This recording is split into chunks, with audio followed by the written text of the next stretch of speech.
जय श्री कृष्ण। एकादशी महात्म्य और व्रत कथा। अमल की एकादशी व्रत कथा। फाल्गुन माह के शुक्ल पक्ष की एकादशी को अमल की एकादशी कहते हैं। अमल की यानी आंवला को शास्त्रों में श्रेष्ठ स्थान प्राप्त है। विष्णु जी ने जब सृष्टि की रचना के लिए ब्रह्मा को जन्म दिया, उसी समय उन्होंने आंवले के वृक्ष को जन्म दिया। आंवले को भगवान विष्णु ने आदि वृक्ष के रूप में प्रतिष्ठित किया। इसके हर अंग में ईश्वर का स्थान माना गया है। अमल की एकादशी व्रत के पहले दिन व्रती को दशमी की रात्रि में एकादशी व्रत के साथ भगवान विष्णु का ध्यान करते हुए सोना चाहिए तथा अमल की एकादशी के दिन सुबह स्नान करके भगवान विष्णु की प्रतिमा के समक्ष हाथ में तिल, कुश, मुद्रा और जल लेकर संकल्प करे कि हे नारायण, भगवान विष्णु, मैं आपकी प्रसन्नता के लिए, मोक्ष की प्राप्ति के लिए अमल की एकादशी का व्रत रखता हूँ। मेरा यह व्रत सफलता पूर्वक पूरा हो, इसके लिए श्री हरि मुझे अपनी शरण में रखे।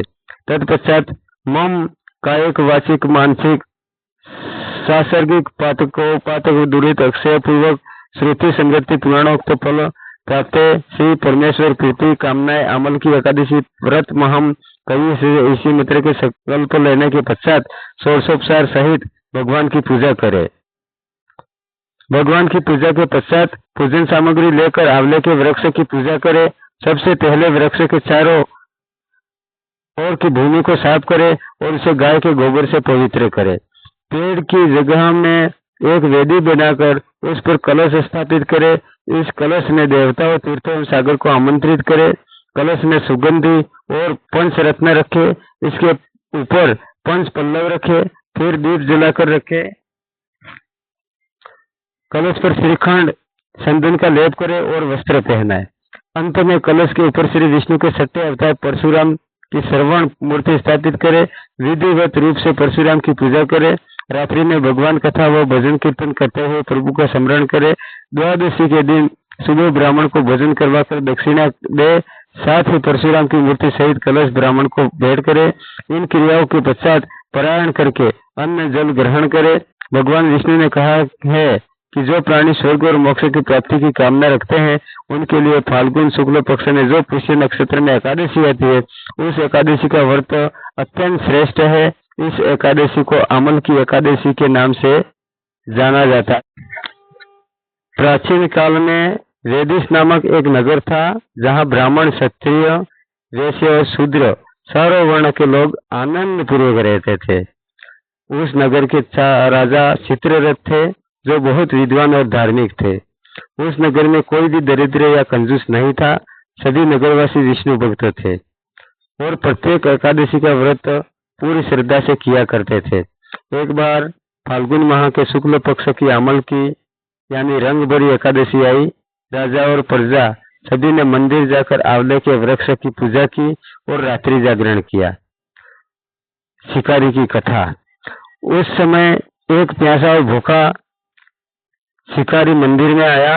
वह अपने परिवार का पेट पालने के लिए जीव हत्या करता था। भूख प्यास से व्याकुल होकर वह मंदिर के कोने में बैठ गया और विष्णु जी की कथा तथा एकादशी का महात्म्य सुनने लगा। उसने पूरी रात जागरण अन्य भक्तों के साथ जागरण किया। अगले दिन सुबह होने पर शिकारी अपने घर गया और भोजन किया। कुछ समय बाद उस शिकारी की मृत्यु हो गई। शिकारी यानी व्याध का अगला जन्म। अनजाने में किए गए अमल की एकादशी व्रत के प्रभाव से उस व्याध का अगला जन्म एक महान राजा के रूप में हुआ। उसका नाम वसुरथ रखा गया। वह अत्यंत बलवान, धार्मिक और सत्यवादी राजा बना। एक बार राजा वसुरथ शिकार खेलते समय जंगल में रास्ता भटक गया और एक वृक्ष के नीचे थक कर सो गया। तभी वहां कुछ डाकू आए और राजा को अकेला पाकर उसको मारकर उसका धन वगैरह लूटने के लिए उन्होंने राजा पर अस्त्र शस्त्रों से प्रहार किया। लेकिन वे शस्त्र राजा को छूते ही फूल बन जाते थे और फूलों की वर्षा में बदल गए। तभी राजा के शरीर से एक दिव्य देवी प्रकट हुई और उन्होंने उन सभी दुष्ट डाकुओं का वध कर दिया। जब राजा की नींद खुली तो उन्होंने डाकुओं को मरा हुआ पाया। तब वो विचार कर ही रहा था कि इन लोगों को किसने मारा। तब आकाशवाणी हुई, हे राजन, यह हम सब तुम्हारे पूर्व जन्म के किए हुए आमल की एकादशी व्रत का फल है। उस व्रत के प्रभाव से भगवान विष्णु स्वयं तुम्हारी रक्षा कर रहे हैं। यह सुनकर राजा बहुत प्रसन्न हुआ और वहां वापस अपने राज्य लौटकर और भी श्रद्धा के साथ एकादशी का पालन करने लगा। और व्रत का महत्व, भगवान शिव का संबंध काशी की परंपरा के अनुसार इस दिन भगवान शिव माता पार्वती का गोना कराकर पहली बार काशी आए थे, इसलिए इसे रंग भरी एकादशी कहते हैं और गुलाल से बाबा विश्वनाथ की पूजा की जाती है। आंवले का महत्व, इस दिन आंवले के वृक्ष की पूजा होती है क्योंकि माना जाता है कि भगवान विष्णु ने इसे आदि वृक्ष के रूप में प्रतिष्ठित किया था।